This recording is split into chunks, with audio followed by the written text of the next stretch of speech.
أسعد الله أوقاتكم مرة أخرى مع عالم من المساجد وحلقة جديدة نتحدث فيها عن فكرة جديدة ومكان جديد ذهب إليه المسجد وتفاعل فيه مع ثقافته المحلية. المسجد المتجاوز للثقافات، المتفاعل معها، المعبر عن الخصوصيات المحلية، هو عنصر لا يتكرر حقيقة على المستوى الثقافي العالمي، عنصر تجده في كل مكان على سطح الكرة الأرضية، لكنه يقدم نفس الوظيفة ويربط الناس ويجمعهم، لكنه في نفس الوقت يحاول أن يتغلغل في جوهر هذه الثقافة المحلية ويعبر عنها. ليس بالضرورة أن جميع المساجد تعبر عن هذه الخاصية العميقة، لكن مثلا المسجد الذي سوف نتحدث عنه اليوم وهو في برنابي في كندا يحاول أن يقدم نوع من التوازن بين الثقافة المحلية، وهي ثقافة عامة شبه يعني حداثية، وبين جوهر الأفكار البصرية والفراغية التي يعني حملها المسجد عبر التاريخ. المسجد صممه أحد المعماريين المصريين شريف سنبل، وهو من مواليد القاهرة.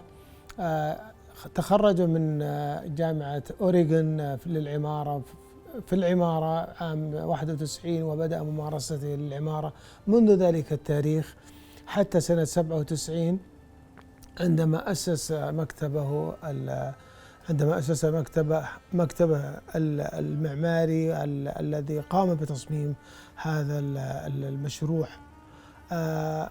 بقي أن نقول أن شريف سنبل يعني عاش في الكويت فترة طويلة من حياته، وهو يعني ابن هذه المنطقة، ابن المنطقة العربية، ومتأثر بعمارة المسجد التي يعني نشأ وتربى وشاهدها طوال حياته، وبالتالي لا نتوقع أن تكون العمارة التي يقدمها في عمارة المساجد صادمة، لكنها حاذقة وأصيلة وعميقة، وتفاصيلها يعني جديدة حقيقة في كثير من جوانبها. دعونا نتحدث عن المسجد بشكل عام. المسجد يخدم 500 أسرة مسلمة تحيط بهذا المسجد. المساحة تقريبا مساحة كاملة للمركز، هو ليس فقط مسجد، هو مركز يحتوي على عدد من العناصر. المساحة قد تتجاوز 15,000 متر مربع، وأقصد بذلك مساحة الأرض يدخل فيها المباني وغير المباني. قاعة الصلاة يعني يتقدمها مدخل توجد فيه قبة، وكما تعلمون غالبا يعني تكون القبة فوق قاعة الصلاة. في هذا المسجد آثر المصمم أن تكون القبة هي ما يميز المدخل، مع وجود مأذنة. وكما تعلمون كذلك أن كثير من المساجد التي تقع خارج المنطقة الإسلامية لا يوجد هناك مآذن للمساجد، أو لا يفضل يعني أن تكون هناك مآذن للمساجد من قبل السلطات المحلية، كونها تشير إلى يعني العلامات الدينية الرمزية.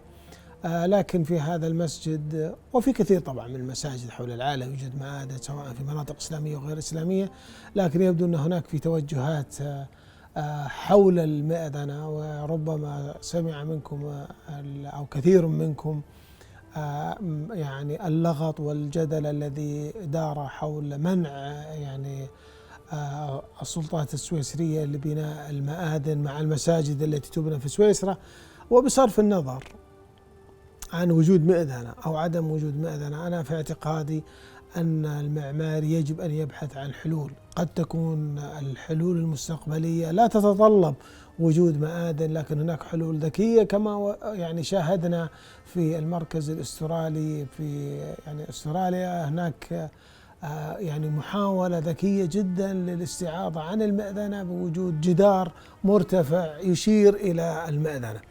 في هذا المسجد يوجد هناك مئذنة، وهي يعني دلالة رمزية قوية جدا، لكن في الحقيقة أن المسجد يعني متشعب. يوجد هناك قاعة للصلاة مبنية من الخرسانة، وأقصد الجدران الحاملة الإنشائية مبنية من الخرسانة، بينما الأسقف أو السقف محمول على أعمدة خشبية، ويوجد بها يعني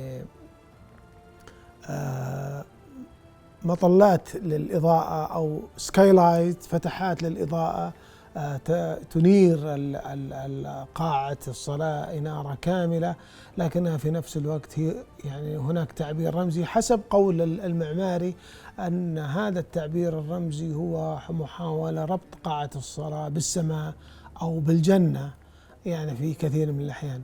ودعونا نتوقف عند هذه النقطة المهمة حقيقة، هي المحاولات الرمزية يعني البسيطة. هناك محاولات رمزية محملة بكثير من التشكيل الغير ضروري، وهناك محاولات رمزية للتعبير عن كثير من الأفكار المهمة في عمارة المسجد، أفكار مرتبطة بالمعنى ومن الصلاة وقيمة الصلاة، تعبر عن الارتباط بين الإنسان وخالقه من خلال يعني تصميم قاعة الصلاة، لكن دون يعني المبالغة في التشكيل البصري. في هذا المسجد تظهر هذه الأناقة البصرية وهذه البساطة المفعمة بالحيوية من خلال وجود الفتحات السقفية التي تسمح بدخول الإضاءة وتربط المصلي بمشهد السماء، كون الزجاج يعني شفاف ويسمح بالتواصل مع السماء، لكنها في نفس الوقت تذكرنا بكثير من المساجد التاريخية. ودعوني أحدد أحد المساجد في طليطلة، مسجد باب المردوم. ربما يكون باب المردوم يتكون من 9 قباب مختلفة التشكيل، والفتحات هنا يعني تقريبا هي 6 فتحات، لكن هناك في نوع من التواصل التاريخي البصري الرمزي الذي يجمع بين هذا النوع من التصميم وهذا النوع من التفكير مع المساجد التاريخية. كما تعلمون المسجد يعني مسجد باب المردوم في طليطلة بني تقريبا في القرن العاشر أو ال11 الميلادي، وهو من أحد المساجد المبكرة جدا ذات القيمة البصرية والإنشائية الفائقة التطور في ذلك الوقت، والذي أثر تأثير كبير جدا على تطور العمارة الغوطية في أوروبا. ربما يكون أحد المصادر الملهمة للعمارة الغوطية في أوروبا هذا المسجد الذي يقع عند بوابة المدينة القديمة في طليطلة. في اعتقادي أن المعماري شريف تأثر بهذه المشاهد البصرية التاريخية، لكنه لم يكررها حتى على مستوى التشكيل العام، يعني استخدام 9 قباب واستخدام 6 فتحات تشير إلى قباب سقفية لكنها غير بارزة من الخارج، لكنها حقيقة تحقق يعني المطلوب منها، تحقق الوظيفة الروحانية والوظيفة البصرية وإنارة المكان. كل هذه التفاصيل المهمة تنعكس كذلك في التكوين العام، الجدران المكسية بالطوب، الزخرفة بسيطة ومباشرة، لا يوجد هناك فيها تفاصيل غير ضرورية تشير إلى العمق التاريخي، لكنها في نفس الوقت لا تكرر هذا التاريخ بحذافيره. المحراب عبارة عن كتلة زجاجية منفتحة على الخارج كتب عليها الشهادة أشهد أن لا إله إلا الله وأن محمدا رسول الله. كذلك يعني استخدمت كل العناصر البسيطة في المسقط الأفقي كما ذكرت، يعني لكي تحقق هذه الوظائف المهمة التي يريد المركز أن يقولها. بقي أن أقول بشكل يعني ختامي أن المركز يتكون من عناصر مختلفة، عناصر اجتماعية وعناصر دينية وعناصر تعليمية، كلها جمعت في مكان واحد وبأسلوب بسيط تظهر أناقتهم من الخارج بشكل واضح جدا.